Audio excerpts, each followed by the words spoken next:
Hello everybody, welcome to another video. And yes, in case you're wondering, that is my cup of tea on the dash there. So today I'm in this 2008 R56 Mini. And in case you're wondering what I mean by R56, those are the models that they made from about 2007 through to about 2013, I think it is. So I'm sure you've already got an idea from the title what the video is about. So today I'm going to talk about 3 things to do with this car that you might not already know, even if you own one. So one is just a fun sort of feature. Second, just another one. The second one just kind of slightly just improves the interior functionality of it, if you like.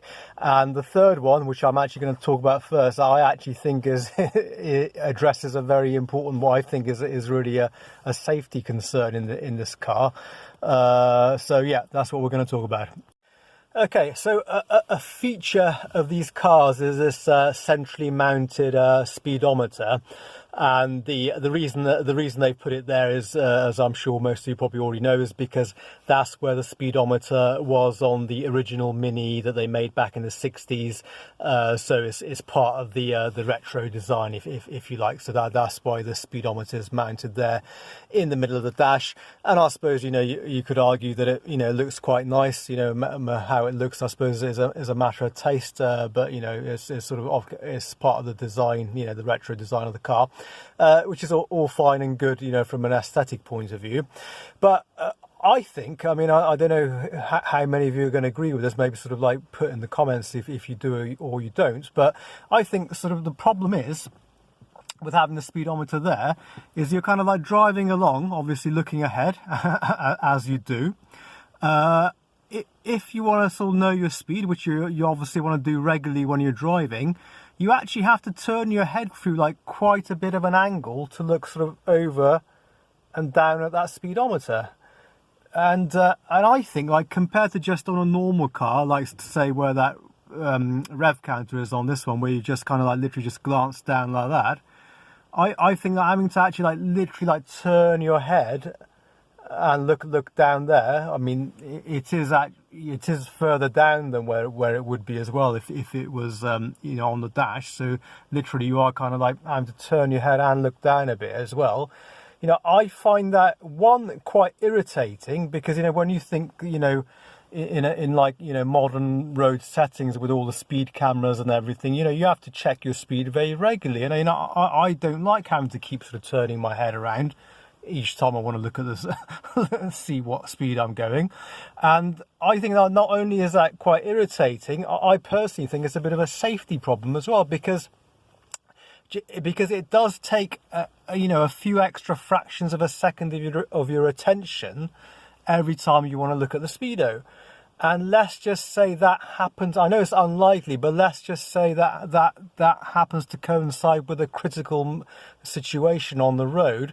Those extra few seconds could be the difference between, like, having a crash and not having a crash. I think. It's like with the drink driving laws. Like, for example, the reason we're not allowed to drink and drive over a certain limit is because it slows your reactions down, and slows your reactions down by fractions of a second. But those fractions of a second can be the difference between like having an accident and not having an accident. And I think this is the same principle. I think, obviously how it looks is a matter of taste, fine. But I think from an ergonomic and safety point of view, it's really a very poor piece of design. But anyway, fortunately, there is something you can do to kind of help deal with that. So in this sort of default kind of setup, this display that's at the bottom of the rev counter will, in that sort of upper bit, will show the time and the temperature, and then like the other information, as you can see in the bottom part of it. Now, if you do this, if you use the button here and keep pressing that until we're going to keep pressing that button on the indicator stalk until this display here reads MPH. So I'm just going to do that now. So MPG, MPH average, then MPH. Then if you leave it there, leave it a few seconds, then can you see that now the speedometer reading has switched up to that upper display? So now you've got like an extra digital speedometer there, and the temperature has moved down to the bigger bit of the display, and you still got your time and date on the central display there. And so basically now when you're driving, you don't have to keep looking over at that speedo. You can just look down there and you got your revs and your speedo all in one. And the nice thing about this is, like, once you've set that once, that's it. You don't have to keep setting it. The car will actually, even after you switch it off, the car will remember that you left it in that setting, and you will always have your speedo there. So I think that's a really nice optional thing to be able to do, which I would really recommend doing. And so I hope that helps. Okay guys, so sorry I did go on a little bit earlier, didn't I? So I'll keep it short and sweet from here. So the second thing I'm going to show you is an extra hidden glove box. So you've obviously got the main glove box down here, which you open by pressing that, as you can see. But as well as that, actually, if you push down on this panel here, you've got an extra little glove box up there, which I think is quite cool. And obviously just do that to close it back down. Okay, then finally, now you may have noticed that you've got these ambience lights up in the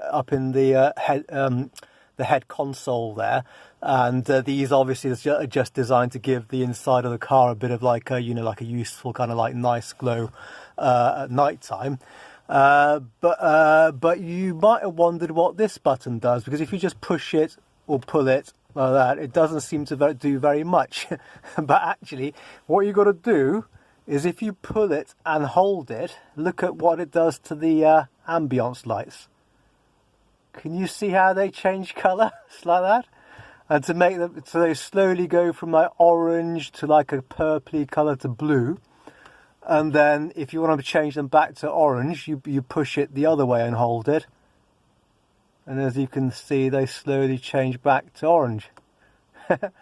Now, I've got to be honest, I think, me personally, I would just leave them on the orange setting. But I thought, a bit of fun.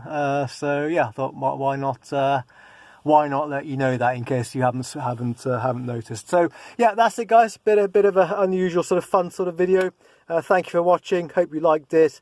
If you're new to the channel, please subscribe. But yeah, most of my channels, most of my videos are like car repair videos. So just to let you know.